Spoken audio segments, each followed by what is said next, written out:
किस्से कविताएं में आपका स्वागत है। आज सुनिए सादत हसन मंटो की मशहूर कहानी कब्ज। नए लिखे हुए मुकालमे का कागज मेरे हाथ में था। एक्टर और डायरेक्टर कैमरे के पास सामने खड़े थे। शूटिंग में अभी कुछ देर थी, इसलिए कि स्टूडियो के साथ वाला साबुन का कारखाना चल रहा था। हर रोज इस कारखाने के शोर की बदौलत हमारे सेठ साहब का काफी नुकसान होता था, क्योंकि शूटिंग के दौरान में जब एकाएकी उस कारखाने की कोई मशीन चलना शुरू हो जाती तो कई हजार फुट फिल्म का टुकड़ा बेकार हो जाता और हमें नए सिरे से कई सीनों की दोबारा शूटिंग करना पड़ती।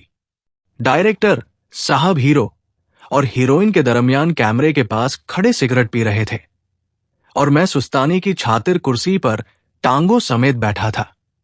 वो यूं कि मेरी दोनों टांगे कुर्सी की नशिस्त पर थी और मेरा बोझ नशिस्त की बजाय उन पर था। मेरी इस आदत पर बहुत लोगों को एतराज है, मगर यह वाकया है कि मुझे असली आराम सिर्फ इसी तरीके पर बैठने से मिलता है। नैना, जिसकी दोनों आंखें भैंगी थी, डायरेक्टर साहब के पास आया और कहने लगा, साहब, वो बोलता है कि थोड़ा काम बाकी रह गया है, फिर शोर बंद हो जाएगा। ये रोजमर्रा की बात थी, जिसका मतलब यह था कि अभी आध घंटे तक कारखाने में साबुन करते और उन पर ठप्पे लगते रहेंगे। चुनांचे डायरेक्टर साहब हीरो और हीरोइन समेत स्टूडियो से बाहर चले गए। मैं वही कुर्सी पर बैठा रहा। सतफी लैंप की नाकाफी रोशनी में सीट पर जो चीजें पड़ी थी, उनका दरमियानी फासला असली फासले पर कुछ ज्यादा दिखाई दे रहा था और गेरवे रंग के प्लाईवुड के तख्ते जो दीवारों की सूरत में खड़े थे पस्तठत दिखाई देते थे। मैं इस तब्दीली पर भौर कर रहा था कि पास ही से आवाज आई, अस्सलामु अलैकुम। मैंने जवाब दिया, वालेकुम अस्सलाम, और मुड़कर देखा तो मुझे एक नई सूरत नजर आई। मेरी आंखों में तुम कौन हो का सवाल तैरने लगा। आदमी होशियार था, फौरन कहने लगा, जनाब, मैं आज ही आपकी कंपनी में दाखिल हुआ हूं।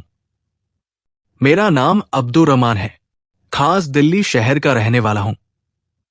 आपका वतन भी तो शायद दिल्ली ही है। मैंने कहा, जी नहीं, मैं पंजाब का बाशिंदा हूं। अब्दुर्रहमान ने जेब से ऐनक निकाली। माफ फरमाइएगा, चूंकि डायरेक्टर साहब ने ऐनक उतार देने का हुक्म दिया था, इसलिए। इस दौरान में उसने ऐनक बड़ी सफाई से कानों में अटका ली और मेरी तरस पसंदीदा निगाहों से देखना शुरू कर दिया।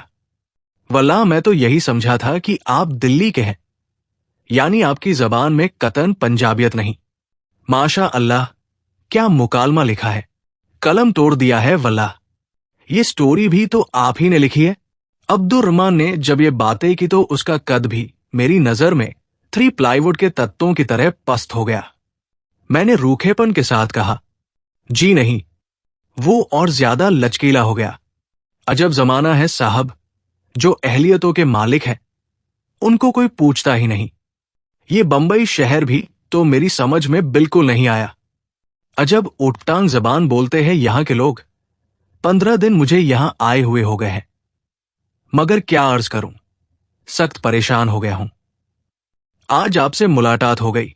इसके बाद उसने अपने हाथ मलकर उस रोगन की मरोड़ियां बनाना शुरू कर दी, जो चेहरे पर लगाते वक्त उसके हाथों पर रह गया था। मैंने जवाब में सिर्फ जी हां कर दिया और खामोश हो गया। थोड़ी देर के बाद मैंने कागज खोला और रवारवी में लिखे हुए मुकालमों पर नजरसानी शुरू कर दी। चंद गलतियां थी, जिनको दुरुस्त करने के लिए मैंने अपना कलम निकाला। अब्दुर्रहमान अभी तक मेरे पास खड़ा था। मुझे उसके खड़े होने के अंदाज से ऐसा महसूस हुआ जैसे वो कुछ कहना चाहता है। चुनांचे मैंने पूछा, फरमाइए। उसने बड़ी लजाजत के साथ कहा, मैं एक बात अर्ज करूं? बड़े शौक से। आप इस तरह टांगे ऊपर करके न बैठा करें। क्यों? उसने झुककर कहा, बात यह है कि इस तरह बैठने से कब्ज हो जाया करता है। कब्ज? मेरी हैरत की कोई इंतहा न रही। कब्ज कैसे हो सकता है? ये कहकर मेरे जी में आई कि उससे कहूं, मियां होश की दवा लो। घास तो नहीं खा गए। मुझे इस तरह बैठते 20 बरस हो गए। आज क्या तुम्हारे कहने से मुझे तब्ज हो जाएगा? मगर ये सोचकर चुप हो गया कि बात बढ़ जाएगी और मुझे बेकार की मग्ज दर्दी करना पड़ेगी। वो मुस्कुराया। ऐनक के शीशों के पीछे उसकी आंखों के आसपास का गोश्त सिकुड़ गया। आपने मजाक समझा है। हालांकि सही बात यही है कि टांगे जोड़कर पेट के साथ लगाकर बैठने से मेदे की हालत खराब हो जाती है। मैंने तो अपनी नाचीज राय पेश की है। माने न माने ये आपको इख्तियार है। मैं अजब मुश्किल में फंस गया। उसको अब मैं क्या जवाब देता? कब्ज यानी तब्ज हो जाएगा। 20 बरस के दौरान में मुझे तब्ज न हुआ, लेकिन आज इस मस्खरे के कहने से मुझे तब्ज हो जाएगा। कब्ज खाने पीने से होता है, न कि कुर्सी या कोच पर बैठने से। जिस तरह मैं कुर्सी पर बैठता हूं, इससे तो आदमी को राहत होती है, दूसरों को न सही, लेकिन मुझे तो इससे आराम मिलता है। और ये सच्ची बात है कि मुझे टांगे जोड़कर सीने के साथ लगा देने से एक खास किस्म की परहत हासिल होती है।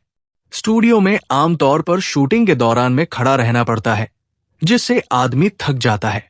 दूसरे नामालूम किस तरीके से अपनी थकन दूर करते हैं, मगर मैं तो इसी तरीके से दूर करता हूं। किसी के कहने पर मैं अपनी ये आदत कभी नहीं छोड़ सकता। वह तब्ज के बजाय मुझे सरसाम हो जाए, ये जिद नहीं।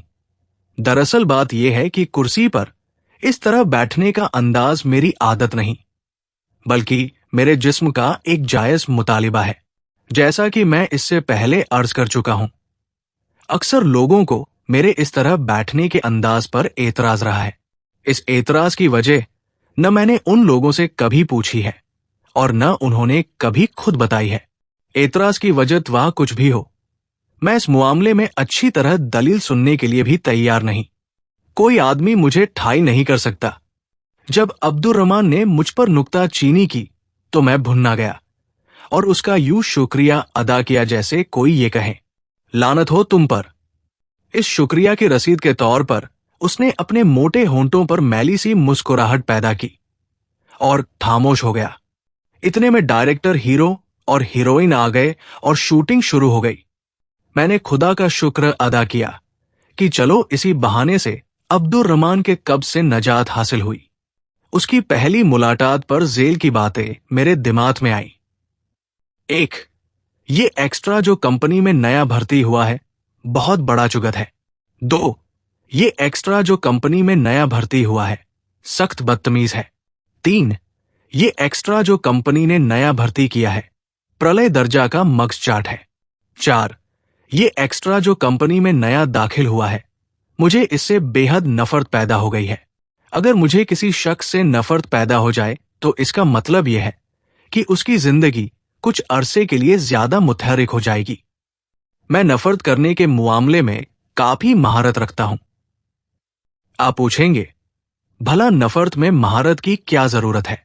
लेकिन मैं आपसे कहूंगा कि हर काम करने के लिए एक खास सलीथे की जरूरत होती है, और नफरत में चूंकि शिद्दत ज्यादा है, इसलिए इसके आमिल का माहिर होना अशद जरूरी है।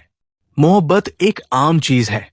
हजरत आदम से लेकर मास्टर निसार तक सब मोहब्बत करते आए हैं, मगर नफरत बहुत कम लोगों ने की है, और जिन्होंने की है इनमें से अक्सर को इसका सलीठा नहीं आया। नफरत मोहब्बत के मुकाबले में बहुत ज्यादा लतीफ और शफ्फाफ है। मोहब्बत में मिठास है जो अगर ज्यादा देर तक कायम रहे तो दिल का जायठा खराब हो जाता है, मगर नफरत में एक ऐसी तुरशी है जो दिल का तवाम दुर्सत रखती है। मैं तो इस बात का थाइल हूं कि नफरत इस तरीके से करना चाहिए कि उसमें मोहब्बत करने का मजा मिले। शैतान से नफरत करने का जो सबक हमें मजहब ने सिखाया है, मुझे इससे 100% इत्तिफाक है। ये एक ऐसी नफरत है जो शैतान की शान के सिलाब नहीं। अगर दुनिया में शैतान नाम की कोई हस्ती मौजूद है तो वो यकीनन इस नफरत से जो कि उसके चारों तरफ फैली हुई है खुश होती होगी। और सच पूछिए तो ये आलमगीर नफरत ही शैतान की जिंदगी का सबूत है। अगर हमें इससे निहायत ही भूंडे तरीके पर नफरत करना सिखाया जाता तो दुनिया एक बहुत बड़ी हस्ती के तसव्वुर से थाली होती। मैंने अब्दुर रहमान से नफरत करना शुरू कर दी, जिसका नतीजा ये हुआ कि मेरी और उसकी दोनों की जिंदगी में हरकत पैदा हो गई। स्टूडियो में और स्टूडियो के बाहर जहां कहीं उससे मेरी मुलाकात होती, मैं उसकी चैरियत दरियाफ्त करता और उससे देर तक बातें करता रहता। अब्दुर रहमान का कद मुतवस्सित है और बदन गठा हुआ। जब वो नेकर पहनकर आता तो उसकी बेबाल पिंडलियों का गोश्त फुटबॉल के नए कौर के चमड़े की तरह चमकता है। नाक मोटी जिसकी कोठी उभरी हुई है, चेहरे के खुतूत मंगोली है, माथा चौड़ा जिस पर गहरे जख्म का निशान है। उसको देखकर ऐसा मालूम होता है कि किसी शैतान लड़के ने अपने डिस्क की लकड़ी में चाकू से छोटा सा गढ़ा बना दिया है। पेट सख्त और उभरा हो, हाफिज कुरान है, चुनांचे बात बात में आयतों के हवाले देता है। कंपनी के दूसरे एक्स्ट्रा उसकी इस आदत को पसंद नहीं करते, इसलिए कि उन्हें एहतिराम के वजह से चुप हो जाना पड़ता है। डायरेक्टर साहब को जब मेरी जबानी मालूम हुआ कि अब्दुर रहमान साफ जबान बोलता है और गलती नहीं करता, तो उन्होंने उसे जरूरत से ज्यादा इस्तेमाल करना शुरू कर दिया। एक ही फिल्म में उसे 10 मुख्तलिफ आदमियों के भेष में लाया गया। सफेद पोशाक पहनाकर उसे होटल में बैरा बनाकर खड़ा कर दिया गया। सर पर लंबे लंबे बाल लगाकर और चिमटा हाथ में देकर एक जगह उसको साधु बनाया गया। चपड़ासी की जरूरत महसूस हुई तो उसके चेहरे पर गोंद से लंबी दाढ़ी चिपका दी गई। रेलवे प्लेटफॉर्म पर बड़ी मूंछें लगाकर उसको टिकट चैकर बना दिया गया। ये सब मेरी बदौलत हुआ, इसलिए कि मुझे उससे नफरत पैदा हो गई थी। अब्दुर रहमान खुश था कि चंद ही दिनों में वो इतना मकबूल हो गया, और मैं खुश था कि दूसरे एक्स्ट्रा इससे हसद करने लगे हैं। मैंने मौका देखकर सेठ से सिफारिश की। चुनांचे तीसरे महीने उसकी तनख्वाह में 10 रुपए का इजाफा भी हो गया। इसका यह नतीजा हुआ कि कंपनी के 25 एक्स्ट्राओं की आंखों में वो ठार बनके खटकने लगा। लुत्फ यह है कि अब्दुर रहमान को इस बात की मुतलक जबर न थी कि मेरी वजह से उसकी तनख्वाह में इजाफा हुआ है, और मेरी सिफारिशों के वजह से कंपनी के दूसरे डायरेक्टर उससे काम लेने लगे हैं। फिल्म कंपनी में काम करने के अलावा मैं वहां की एक मुठामी हफ्तावार अखबार को भी एडिट करता हूं। एक रोज मैंने अपना अखबार अब्दुर रहमान के हाथ में देखा। जब वो मेरे करीब आया तो मुस्कुराकर उसने पर्चे की वर्क गर्दानी शुरू कर दी। मुशी साहब, ये रिसाला आप ही। मैंने फौरन ही जवाब दिया, जी हां, माशा अल्लाह, कितना खूबसूरत पर्चा निकालते हैं आप। कल रात इत्तिफाक से ये मेरे हाथ आ गया। बहुत दिलचस्प है, अब मैं हर हफ्ते खरीदा करूंगा। ये उसने इस अंदाज में कहा जैसे मुझ पर बड़ा एहसान कर रहा है। मैंने उसका शुक्रिया अदा कर दिया। चुनांचे बात खत्म हो गई। कुछ दिनों के बाद, जबकि मैं स्टूडियो के बाहर नीम के पेड़ तले एक टूटी हुई कुर्सी पर बैठा अपने अखबार के लिए एक कॉलम लिख रहा था, अब्दुर रहमान आया और बड़े अदब के साथ एक तरस खड़ा हो गया। मैंने उसकी तरफ देखा और पूछा, फरमाइए, आप फारिग हो जाए तो मैं फारिग हूं। भरमाइए, आपको क्या कहना है? इसके जवाब उसने एक रंगीन लिफाफा को खोला और अपनी तस्वीर मेरी तरफ बढ़ा दी। तस्वीर हाथ में लेते ही जब मेरी नजर उस पर पड़ी तो मुझे बेइख्तियार हंसी आ गई। ये हंसी चूंकि बेइख्तियार आई थी, इसलिए मैं उसे रोक न सका। बाद में जब मुझे इस बात का एहसास हुआ कि अब्दुर रहमान को ये नागवार मालूम हुई होगी, तो मैंने कहा, अब्दुर रहमान साहब, इत्तिफाक देखिए, मैं सुबह से परेशान था कि टाइटल पेज के बाद का सफा कैसे पूरा होगा। 2 तस्वीरों के ब्लॉक मिल गए थे, मगर एक की कमी थी। उस वक्त भी मैं यही सोच रहा था कि आपने अपना फोटो मेरी तरफ बढ़ा दिया। बहुत अच्छा फोटो है, ब्लॉक भी इसका चूप बनेगा। अब्दुर रहमान ने अपने मोटे होंठ अंदर की तरफ सुकेड़ लिए। आपकी बड़ी इनायत है। तो क्या ये तस्वीर छप जाएगी? मैंने तस्वीर को एक नजर और देखा और मुस्कुराकर कहा, क्यों नहीं, इस हफ्ते ही के लिए तो मैं ये कह रहा था। इस पर अब्दुर रहमान ने दोबारा शुक्रिया अदा किया। पर्चे में तस्वीर के साथ एक छोटा सा नोट निकल जाए तो मैं और भी ममनून हूंगा, जैसा आप मुनासिब ख्याल फरमाएं। तो माफ कीजिए, मैं आपके काम में मुखिल हो रहा हूं। ये कहकर वो अपने हाथ आहिस्ता आहिस्ता मलता हुआ चला गया। मैंने अब तस्वीर को गौर से देखा। आड़ी मांग निकली हुई थी। एक हाथ में बंबई की भारी भरकम डायरेक्टरी थी, जिस पर छपे हुए हुरूफ बता रहे थे कि सन 16 की ये किताब फोटोग्राफर ने अपने ग्राहकों को तालीम याफ्ता दिखाने के लिए 1 या 2 आने में खरीदी होगी। दूसरे हाथ में जो ऊपर को उठा हुआ था, एक बहुत बड़ा पाइप था। इस पाइप की टोंटी अब्दुर रहमान ने इस अंदाज से अपने मुंह की तरफ बढ़ाई थी कि मालूम होता था चाय का प्याला पकड़े है। लबों पर चाय का घूंट पीते वक्त जो एक टफीफ सा इर्तियाश पैदा हुआ करता है, वो तस्वीर में उसके होंठों पर जमा हुआ दिखाई देता था। आंखें कैमरे की तरफ देखने के बाइस खुल गई थी। नाक के नथुने थोड़े फूल गए थे। सीने में उभार पैदा करने की कोशिश रायगा नहीं गई थी, क्योंकि वो अच्छा ठासा कार्टून बन गया था। याद रहे कि अब्दुर रहमान अंग्रेजी लिखना पढ़ना बिल्कुल नहीं जानता और तंबाकू से परहेज करता है। मैंने अपनी गिरह से दाम तर्ज करके उसके फोटो का ब्लॉग बनवाया और वादे के मुताबिक एक तारीफी नोट के साथ पर्चे में छपवा दिया। दूसरे रोज 10 बजे के करीब मैं कंपनी के तलीस रेस्टोरेंट में बैठा कड़वी चाय पी रहा था कि अब्दुर रहमान ताजा पर्चा, जिसमें उसकी तस्वीर छपी थी, हाथ में लिए दाखिल हुआ और आदाब अर्ज करके मेरी कुर्सी के पास खड़ा हो गया। उसके होंठ अंदर की तरफ सिमट रहे थे। आंखों के आसपास का गोश्त सिकुड़ रहा था, जिसका मतलब यह था कि वो ममनू हो रहा है। बोतल में पर्चा दबाकर उसने हाथ भी मलने शुरू कर दिए। शुक्र है कि कई फितरे उसने दिल ही दिल में बनाए होंगे, मगर ना मौजू समझकर उन्हें मंसूद कर दिया होगा। जब मैंने उसे इस उधेड़बुन में देखा तो मातम पुरसी के अंदाज में इससे कहा, तस्वीर छप गई आपकी? नोट भी पढ़ लिया आपने? जी हां, आपकी बड़ी नवाजिश है। एकदम मेरे सीने में दर्द की टीस उठी। मेरा रंग पीला पड़ गया। ये दर्द बहुत पुराना है, जिसके दौरे मुझे अक्सर पड़ते रहते हैं।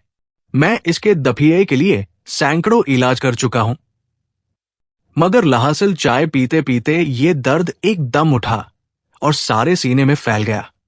अब्दुर रहमान ने मेरी तरफ धौर से देखा और घबराए हुए लहजा में कहा, आपके दुश्मनों की तबीयत नासाज मालूम होती है।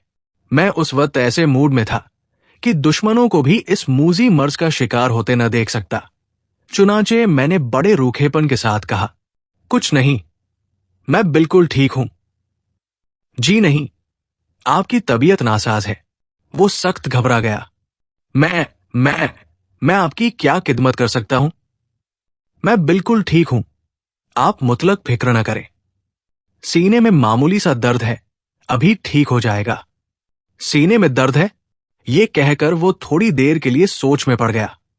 सीने में दर्द है तो इसका ये मतलब है कि आपको कब्ज है, और कब्ज। करीब था कि मैं भुन्ना कर उसको 2-3 गालियां सुना दूं, मगर मैंने जब्त से काम लिया। आप हद करते हैं। आप सीने के दर्द से तब्ज का क्या ताल्लुक? जी नहीं, कब्ज हो तो 101 बीमारी पैदा हो जाती है, और सीने का दर्द तो यकीनन तब्ज ही का नतीजा है। आपकी आंखों की जर्दी साफ जाहिर करती है कि आपको पुराना तब्ज है, और जनाब तब्ज का ये मतलब नहीं कि आपको 1-2 रोज तक इजाबत ना हो। जी नहीं, आप जिसको बाघरातत इजाबत समझते हैं, मुमकिन है वो तब्ज हो सीना, और पेट तो फिर बिल्कुल पास पास है। कब्ज से तो सर में दर्द शुरू हो जाता है। मेरा ख्याल है कि दरअसल आपकी कमजोरी की वजह से भी यही तब्ज है। अब्दुर रहमान चंद लम्हात के लिए बिल्कुल खामोश हो गया, लेकिन भौरन ही उसने अपने लहजा में ज्यादा चिकनाहट पैदा करके कहा, आपने कई डॉक्टरों का इलाज क्या होगा? एक मामूली सा इलाज मेरा भी देखिए। खुदा के हुक्म से ये मर्ज बिल्कुल दूर हो जाएगा। मैंने पूछा, कौन सा मर्ज? अब्दुर रहमान ने जोर जोर से हाथ मले। यही तब्ज, लाहौल वाला। इस बेवकूफ से किसने कह दिया कि मुझे तब्ज है? सिर्फ मेरे सीने में दर्द है, जो कि बहुत पुराना है, और सब डॉक्टरों की मुत्फिका राय है कि इसकी वजह आसाब की कमजोरी है। मगर ये नीम हकीम खतरा जान, बराबर कहे जा रहा है कि मुझे तब्ज है, तब्ज है, तब्ज है। कहीं ऐसा ना हो मैं इसके सर पर गुस्से में आकर चाय का प्याला दे मारूं। अजब नामातूल आदमी है, अपनी तबाबत का पिटारा खोल बैठा है और किसी की सुनता ही नहीं। गुस्से के वजह से मैं बिल्कुल खामोश हो गया। इस खामोशी का अब्दुर रहमान ने फायदा उठाया और तब्ज का इलाज बताना शुरू कर दिया। खुदा मालूम इसने क्या क्या कुछ कहा। बात यह है कि पेट में आपके सुद्दे पड़ गए हैं। आपको रोज इजाबत तो हो जाती है, मगर ये सुद्दे बाहर नहीं निकलते। मैदे का फैल चूंकि दुरुस्त नहीं रहा, इसलिए अंतड़ियों में खुश्की पैदा हो गई है। रतूबत यानी वो लेजदार मादा जो बुजले को नीचे फिसलने में मदद देता है, आपके अंदर बहुत कम रह गया है। इसलिए मेरा ख्याल है कि रफा जद के वक्त आपको जरूरत से ज्यादा जोर लगाना पड़ता होगा। तब्ज खोलने के लिए आमतौर पर जो अंग्रेजी मुसेल दवाएं बाजार में बिकती है, बजाय फायदे के नुकसान पहुंचाती है, इसलिए कि उनसे आदत पड़ जाती है। और जब आदत पड़ जाए तो आप ख्याल फरमाइए कि हर रोज पाठाना लाने के लिए आपको 3 आने खर्च करने पड़ेंगे। यूनानी दवाएं अव्वल तो हम लोगों के मिजाज के मुवाफिक होती है। दूसरे, मैंने तंग आकर उससे कहा, आप चाय पिएंगे? और उसका जवाब सुने बगैर होटल वाले को आर्डर दिया, गुलाब इनके लिए एक डबल चाय लाओ। चाय फौरन ही आ गई। अब्दुर रहमान कुर्सी घसीट कर बैठा तो मैं उठ खड़ा हुआ। माफ कीजिएगा, मुझे डायरेक्टर साहब के साथ एक सीन के मुतल्लिक बातचीत करना है, फिर कभी गुफ्तगू होगी। ये सब कुछ इस कदर जल्दी में हुआ कि तब्ज की बाती दास्तान अब्दुर रहमान की जबान पर मुंजमद हो गई और मैं रेस्टोरेंट से बाहर निकल गया। दर्द शुरू होने की वजह से मेरी तबीयत जराब हो गई थी। उसकी बातों ने उसकी तकद्दुर में और भी इजाफा कर दिया। मेरी समझ में नहीं आता था कि वो क्यों इस बात पर मुसिर है कि मुझे तब्ज है। मेरी सेहत देखकर वो कह सकता था कि मैं मदकूक हूं, जैसा कि आम लोग मेरे मुतल्लिक कहते आए हैं। वो ये कह सकता था कि मुझे सिल है, मेरी अंतड़ियों में वर्म है, मेरे मेदे में रसूली है, मेरे दांत शराब है, मुझे गठिया है। मगर बार बार उसका इस बात पर जोर देना क्या मानी रखता था कि मुझे तब्ज हो रहा है? यानी अगर मुझे वाकई तब्ज था तो इसका एहसास मुझे पहले होना चाहिए था, न कि हाफिज अब्दुर रहमान को। कुछ समझ में नहीं आता था कि वो ट्वाहमतवा मुझे तब्ज का बीमार क्यों बना रहा था। होटल से निकलकर मैं डायरेक्टर साहब के कमरे में चला गया। वो कुर्सी पर बैठे हीरो, विलेन और 3-4 एक्सप्रेसों के साथ गप्पे हाँक रहे थे। आउटडोर शूटिंग चूंकि बादलों के वजह से मुलतवी कर दी गई थी, इसलिए सबको छुट्टी थी। मुझे जब हीरो के पास बैठे 3-4 मिनट गुजर गए तो मालूम हुआ कि हाफिज अब्दुर रहमान की बातें हो रही है। मैं हमातन गोश हो गया।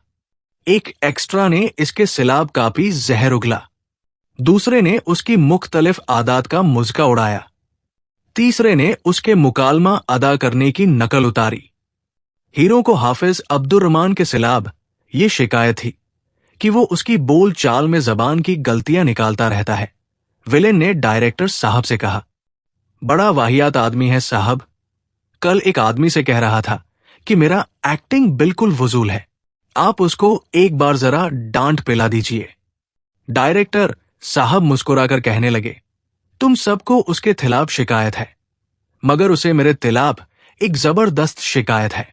3-4 आदमियों ने इकट्ठे पूछा, वो क्या? डायरेक्टर साहब ने पहली मुस्कुराहट को तवील बनाकर कहा, वो कहता है कि मुझे दायमी तब्ज है, जिसके इलाज की तरफ मैंने कभी दौर नहीं किया। मैं उसको कई बार यकीन दिला चुका हूं कि मुझे तब्ज वब्ज नहीं है, लेकिन वो मानता ही नहीं। अभी तक इस बात पर अड़ा हुआ है कि मुझे तब्ज है। कई इलाज भी मुझे बता चुका है। मैं समझता हूं कि वो मुझे इस तरह ममनून करना चाहता है। मैंने पूछा, वो कैसे? ये कहने से कि मुझे तब्ज है और फिर उसका इलाज बताने से वो मुझे ममनून ही तो करना चाहता है, वरना फिर इसका क्या मतलब हो सकता है? बात दरअसल ये है कि उसे सिर्फ इसी मर्ज का इलाज मालूम है, यानी उसके पास चंद ऐसी दवाएं मौजूद है जिनसे तब्ज दूर हो सकता है।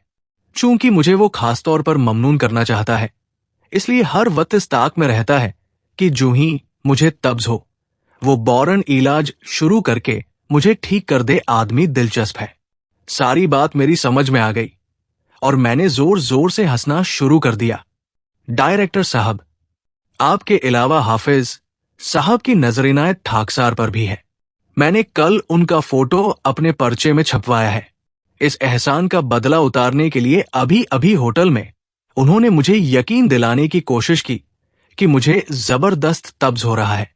खुदा का शुक्र है कि मैं उनके इस हमले से बच गया, इसलिए कि मुझे तब्ज नहीं है। इस गुफ्तगू के चौथे रोज मुझे तब्ज हो गया। ये तब्ज अभी तक जारी है, यानी उसको पूरे 2 महीने हो गए हैं। मैं कई पेटेंट दवाएं इस्तेमाल कर चुका हूं, मगर अभी तक इससे नजात हासिल नहीं हुई। अब मैं सोचता हूं कि हाफिज अब्दुर रहमान को अपनी ख्वाहिश पूरी करने का एक मौका दे ही दूं। क्या हर्ज है? मुझे उससे मोहब्बत तो है नहीं। ऐसी और कहानियों के लिए आप किससे कविताएं पेज को, चैनल को लाइक, फॉलो व सब्सक्राइब करें प्लीज। कोई सुझाव हो तो अवश्य दें। थैंक्स।